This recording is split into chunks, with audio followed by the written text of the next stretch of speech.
अस्सलामुअलैकुम students, 10th class की chemistry का हमने चैप्टर नंबर 9 स्टार्ट किया हुआ है और चैप्टर नंबर 9 का जो नाम है वो केमिकल इक्विलिब्रियम है।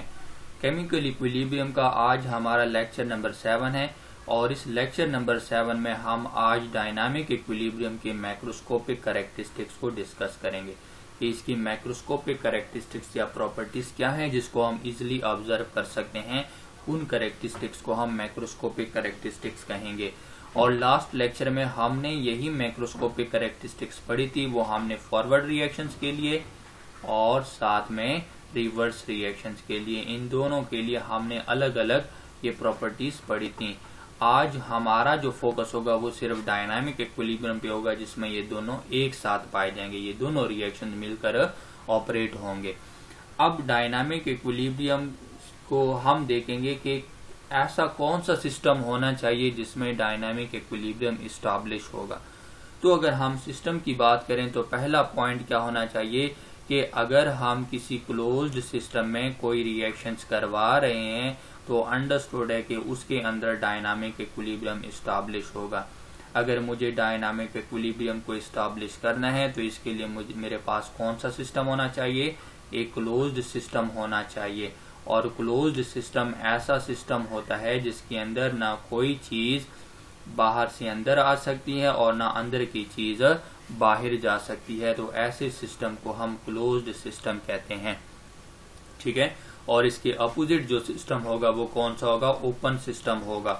ओपन सिस्टम में अंदर की चीज बाहर जा सकती है और बाहर की चीज अंदर आ सकती है। अगर हम यहाँ पे सिस्टम की बात करें, फर्ज करो ये क्लोज्ड सिस्टम है और इस क्लोज्ड सिस्टम में हम एक रिएक्शंस करवाते हैं, रिएक्टेंट्स हमने ले लिए, इसके अंदर हमने ये रिएक्टेंट्स ले लिए और ये रिएक्टेंट्स कन्वर्ट होना शुरू कर देते हैं प्रोडक्ट्स में। ये आहिस्ता आहिस्ता जाके प्रोडक्ट्स बनाना शुरू कर देते हैं। तो अब हमें पता है कि ये ऐसा सिस्टम है जिससे कोई चीज बाहर नहीं जा सकती और ना बाहर की चीज कोई अंदर आ सकती है। तो प्रोडक्ट सारे के सारे अंदर रहेंगे, रिएक्टेंट सारे के सारे अंदर रहेंगे। तो यही प्रोडक्ट्स दोबारा रिकम्बाइन होकर इनके पास कोई और चारा नहीं होता, वापस जाके रिएक्टेंट्स बनाना शुरू कर देते हैं। मिसाल के तौर पर अगर हम रिएक्शन देख लें, कैल्शियम कार्बोनेट है, इसको हम डिकम्पोज करते हैं और ये बनाता है कैल्शियम ऑक्साइड और प्लस कार्बन डाइऑक्साइड। तो आपको पता है कि कार्बन डाइऑक्साइड क्या है, उसकी फिजिकल स्टेट गैस है, ये गैस है। Calcium oxide solid, calcium carbonate भी क्या है, सॉलिड है। अगर हम इसी रिएक्शंस को एक ओपन सिस्टम में करवाते हैं, मेरे पास है एक ओपन सिस्टम, तो ओपन सिस्टम ऐसा सिस्टम होता है जिसमें बाहर की चीज अंदर आ सकती है और अंदर की चीज कोई भी बाहर भी जा सकती है। तो ऐसा सिस्टम ओपन सिस्टम कहलाता है। अब अगर इस ओपन सिस्टम में आप देखें कि अगर मैं इसी रिएक्शंस को करवाता हूं तो कार्बन डाइऑक्साइड एक क्या है, गैस है, इसने तो अंदर रहना नहीं है, इस गैस ने निकलते जाना है, ये बाहर निकलेगी, ये गैस यहाँ पे रिलीज हो जाएगी, यहाँ से बाहर निकलेगी। तो अगर इसी कैल्शियम ऑक्साइड्स को दोबारा कैल्शियम कार्बोनेट में कन्वर्ट होना है तो इसको अपना साथी चाहिए कार्बन डाइऑक्साइड।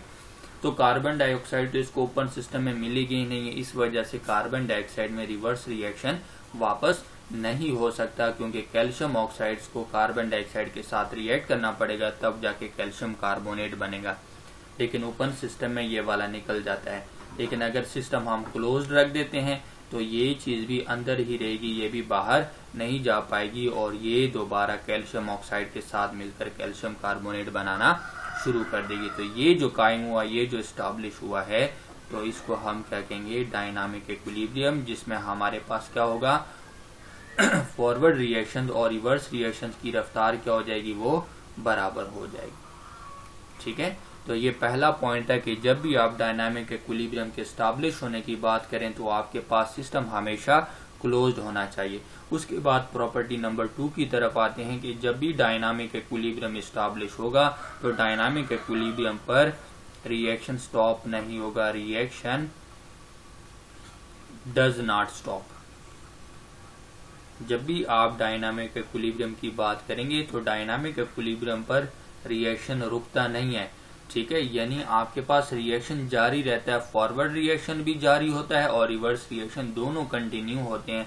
लेकिन फर्क सिर्फ क्या है कि अभी मैंने आपको बताया कि कैल्शियम कार्बोनेट है और ये कन्वर्ट होते हैं कैल्शियम ऑक्साइड में और साथ कार्बन डाइऑक्साइड में। यही प्रोडक्ट्स दोबारा मिलकर क्या बनाना शुरू कर देते हैं, यही रिएक्टेंट्स बनाना शुरू कर देते हैं। अगर आप यहाँ पे देखें तो कैल्शियम कार्बोनेट रिएक्टेंट और ये दोनों क्या है, प्रोडक्ट्स। ये कैल्शियम कार्बोनेट टूट कर क्या बनाते हैं, कैल्शियम ऑक्साइड और कार्बन डाइऑक्साइड, और यही दोबारा मिलकर क्या बनाते हैं, ये कैल्शियम कार्बोनेट बनाते हैं। तो एक आपके पास फॉरवर्ड रिएक्शन हुआ, दूसरा आपके पास रिवर्स रिएक्शन हुआ। तो ये फॉरवर्ड रिएक्शन भी जारी होता है और रिवर्स रिएक्शन भी जारी होता है, लेकिन डायनामिक इक्विलिब्रियम स्टेट पर फर्क सिर्फ ये होता है कि इन फॉरवर्ड रिएक्शंस की रफ्तार और रेट ऑफ रिवर्स रिएक्शंस की रफ्तार ये दोनों इक्वल हो जाते हैं, मैग्नीट्यूड में इक्वल हो जाते हैं, लेकिन ये डायरेक्शन में क्या होते हैं, अपोजिट होते हैं। इनकी डायरेक्शन क्या होती है, अपोजिट होती है। तो अपोजिट डायरेक्शंस की वजह से ये एक दूसरे का इफेक्ट एक तरह से कैंसिल कर देते हैं, तो हमें लगता है कि रिएक्शन रुका हुआ है, लेकिन ये दोनों रिएक्शन जारी रहते हैं। तो ये बात जहन में रखनी है कि डायनामिक इक्विलिब्रियम जहाँ कायम हो जाता है, इसका ये मतलब नहीं है कि रिएक्शन रुक गया, रिएक्शन कंटिन्यू रहता है, फॉरवर्ड भी और रिवर्स भी। फर्क सिर्फ ये है कि फॉरवर्ड रिएक्शंस की और रिवर्स रिएक्शंस की रफ्तार बराबर हो जाती है, दोनों इक्वल हो जाते हैं। और अगर पॉइंट नंबर 3 में हम देखें, थर्ड प्रॉपर्टी में हम देखें, तो थर्ड प्रॉपर्टी में कहते हैं कि जब भी डायनामिक इक्विलिब्रियम कायम हो जाता है, इस्टाब्लिश हो जाता है, तो डायनामिक इक्विलिब्रियम पर जब आप मिक्सचर लेंगे, सॉल्यूशन से मिक्सचर लेंगे, तो आपको पता, सैंपल लेंगे सॉल्यूशंस का, तो आप देखेंगे कि उसके अंदर जितने भी रिएक्टेंट्स हैं और प्रोडक्ट्स हैं, उनकी कंसंट्रेशन हमेशा कांस्टेंट रहती है। Concentration remains constant. तो कंसंट्रेशन रिमेन्स कांस्टेंट होने से मुराद ये है कि जिस रफ्तार से रिएक्टेंट्स प्रोडक्ट्स में कन्वर्ट होते हैं, उसी रफ्तार से प्रोडक्ट्स रिएक्टेंट्स में कन्वर्ट होते हैं। दोनों की रफ्तार बराबर हो जाती है और इनकी कंसंट्रेशन पे कोई फर्क नहीं पड़ता, तो डायनामिक इक्विलिब्रियम पर इनकी कंसंट्रेशन कांस्टेंट ही रहती है।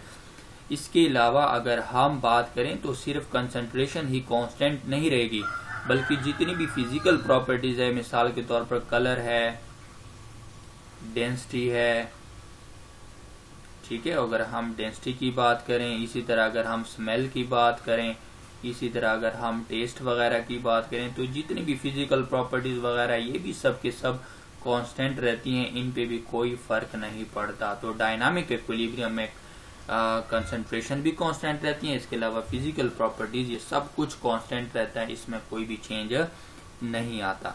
जब तक रिएक्शन कंटिन्यू रहता है, आप 2 दिन 3 दिन तक जारी रखे, तब भी आप देखेंगे कलर भी सेम होगा, डेंसिटी भी सेम होगी, स्मेल भी देखेंगे, टेस्ट को भी आप चेक करें, सारा कुछ आपको कांस्टेंट मिलेगा। आप यहाँ तक कि कंसंट्रेशन लेंगे, आप वक्फे से सॉल्यूशन में से सैंपल लेते जाएं, तो आप देखेंगे कि रिएक्शन मिक्सचर भी क्या रहेगा, वो भी कांस्टेंट रहेगा। तो रिएक्टेंट्स और प्रोडक्ट्स ये सब कुछ कांस्टेंट मिलेगा आपको।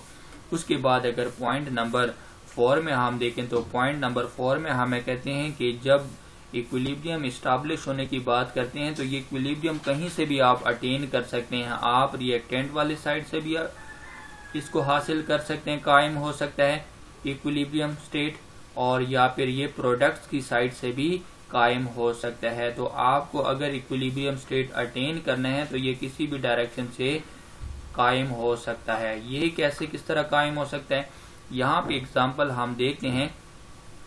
हाइड्रोजन और आयोडीन का रिएक्शन हम करवा रहे हैं, और ये दोनों मिलकर क्या बनाते हैं, हाइड्रोजन आयोडाइड बनाते हैं। ये आपको पता है रिएक्टेंट्स है, और ये दोनों, ये हाइड्रोजन आयोडाइड आपके पास प्रोडक्ट्स है। अब अगर आप शुरू में ये रिएक्शन करवाते हैं, रिएक्शंस करवा कहाँ क्या ले लेते हैं, शुरू में आप हाइड्रोजन और आयोडीन को ले लेते हैं। आपने प्रोडक्ट्स की बजाय शुरू में कहाँ से स्टार्ट करवाया, रिएक्टेंट से, तो आपने रिएक्टेंट्स ले लिए, तो ये रिएक्टेंट्स अब क्या बनाएंगे, प्रोडक्ट्स में कन्वर्ट होंगे, और ये प्रोडक्ट्स क्या है, हाइड्रोजन आयोडाइड। आपने शुरू में क्या ले लिया, रिएक्टेंट्स, तो स्टार्ट में क्या ले लिया, रिएक्टेंट से ये रिएक्शन स्टार्ट करवाए। तो लाजमी बात है कि यहाँ से ही इक्विलिब्रियम एस्टैब्लिश होगा, रिएक्शन तो इसी ने स्टार्ट करवाए, तो इक्विलिब्रियम भी कहाँ से स्टार्ट होगा, इसी रिएक्टेंट से। शुरू में आप जो चीज ले लेते हैं, तो इक्विलिब्रियम उसी पे ही डिपेंड करेगा, यानी वहीं से स्टार्ट होता जाएगा। अब ये रिएक्शन यहाँ से रिएक्टेंट डायनामिक इक्विलिब्रियम कायम होगा, तो कहाँ से कायम होगा, रिएक्टेंट वाले साइड से कायम होगा, क्योंकि शुरू में आपने रिएक्टेंट्स ले लिए। और अगर हम प्रोडक्ट्स की बात करें तो प्रोडक्ट्स ले लेते हैं। अब यहाँ पे मेरे पास है प्रोडक्ट्स 2 हाइड्रोजन आयोडाइड है, और ये शुरू में मैंने ले लिया, ये क्या बनाते हैं, हाइड्रोजन और साथ में आयोडीन। अब की बार मैंने क्या ले लिया, प्रोडक्ट्स ले ली, तो स्टार्ट वाला रिएक्शन यहाँ से होगा और ये किस में कन्वर्ट होगा, रिएक्टेंट्स में। तो यहाँ अब जो इक्विलिब्रियम इस्टाब्लिश होने के चांसेस हैं वो कहाँ से होंगे, अटेन करेंगे, वो प्रोडक्ट कन्वर्ट होंगे रिएक्टेंट्स में। तो फिर एक वक्त ऐसा आ जाएगा कि यही रिएक्टेंट, ये जो चीज़ है, ये वापस किस में कन्वर्ट करना शुरू कर देंगे, इसमें, और इनमें डायनामिक इक्विलिब्रियम इस्टाब्लिश हो जाएगा। तो इस तरह आप जो डायनामिक इक्विलिब्रियम है वो रिएक्टेंट से प्रोडक्ट्स की वाले साइड से भी हासिल हो सकता है। ये नहीं है कि एक ही तरफ से हासिल होगा, और ये प्रोडक्ट से रिएक्टेंट्स वाले साइड से भी हासिल कर सकते हैं। ठीक है। उसके बाद लास्ट जो प्रॉपर्टीज हम देखते हैं, लास्ट प्रॉपर्टीज में कहते हैं कि आप इक्विलिब्रियम स्टेट को डिस्टर्ब भी कर सकते हैं। जब तक आपके पास कंडीशन सेम रहेंगी, कंडीशंस को आप चेंज नहीं करते, तो इक्विलिब्रियम स्टेट सेम रहेगा, वो चेंज नहीं होगा। लेकिन जैसे ही आपने कंडीशन को चेंज किया तो इक्विलिब्रियम स्टेट आपने कुछ देर के लिए डिस्टर्ब किया, कुछ देर के बाद आप देखेंगे वही इक्विलिब्रियम दोबारा कायम हो जाएगा। यानी कुछ देर के लिए तो वो डिस्टर्ब हो जाएगा, लेकिन उसके बाद थोड़ी देर बाद वो खुद दोबारा उसी इक्विलिब्रियम स्टेट में दोबारा आ जाएगा। और लाजमी है कि उसने जो मर्जी उसने दोबारा इक्विलिब्रियम स्टेट में लाजमी आना है, लेकिन शुरू में वो डिस्टर्ब जरूर हो जाएगा। शुरू में कोई एक रिएक्शन या तो फॉरवर्ड फास्ट हो जाएगा या फिर रिवर्स, और एक स्लो हो जाएगा।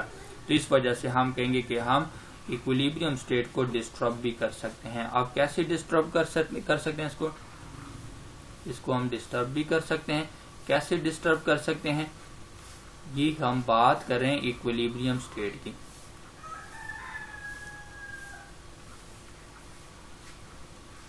अब इसके डिस्टर्ब होने की बात यह है कि आप कंडीशन चेंज कर देते हैं। कंडीशंस कौन कौन से, मिसाल के तौर पर अगर आप रिएक्टेंट्स की कंसंट्रेशन को चेंज कर देते हैं,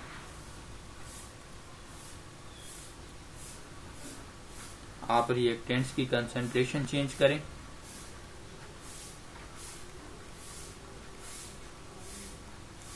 आप इसी तरह प्रोडक्ट्स की कंसंट्रेशन चेंज करें, आप अगर टेम्परेचर को चेंज कर देते हैं, टेम्परेचर को चेंज कर देते हैं, इसी तरह अगर प्रेशर को चेंज कर देते हैं, तो ये वो कंडीशन है जिनके चेंज होने की वजह से कुछ देर के लिए इक्विलिब्रियम भी डिस्टर्ब हो जाएगा। या तो फॉरवर्ड रिएक्शन फास्ट हो जाएगा और रिवर्स रिएक्शन स्लो हो जाएगा, या फिर रिवर्स रिएक्शन फास्ट हो जाएगा और फॉरवर्ड क्या हो जाएगा, स्लो हो जाएगा। लेकिन कुछ देर के बाद आप देखेंगे कि ये दोबारा फिर कोशिश करेगा कि उसी रफ्तार यानी रेट ऑफ फॉरवर्ड रिएक्शन और रेट ऑफ रिवर्स रिएक्शन को दोबारा इक्वल करे, और ये इसी चेंज को कोशिश करेगा कि कैंसिल करे और दोबारा फिर इक्विलिब्रियम इस्टाब्लिश कर दे। और इस तरह जब भी आप किसी इक्विलिब्रियम स्टेट को डिस्टर्ब करते हैं तो डिस्टर्ब करने के लिए आपको ये कंडीशन चेंज करने पड़ते हैं। जैसे आप कंडीशन को चेंज करेंगे तो कुछ देर के लिए इक्विलिब्रियम डिस्टर्ब हो जाएगा, उसके बाद दोबारा फिर से इक्विलिब्रियम कायम हो जाएगा। उम्मीद है आप लोगों को ये मैक्रोस्कोपिक कैरेक्टरिस्टिक्स की समझ आ गई होंगी कि डायनामिक इक्विलिब्रियम में हम किस तरह इसको आइडेंटिफाई करते हैं, किस तरह डायनामिक इक्विलिब्रियम का हमें पता चल जाता है कि स्टैब्लिश हुआ, तो ये हमें मैक्रोस्कोपिक कैरेक्टरिस्टिक्स से इजीली पता चल जाता है कि डायनामिक इक्विलिब्रियम स्टैब्लिश हुआ। ये चंद प्रॉपर्टीज हमने देख ली हैं। उम्मीद है आप लोगों को इसकी समझ आ गई होगी। हमारे इस लेक्चर को लाइक करें, शेयर करें और हमारे चैनल्स को भी सब्सक्राइब करें। अपना ख्याल रखिएगा। अल्लाह हाफिज।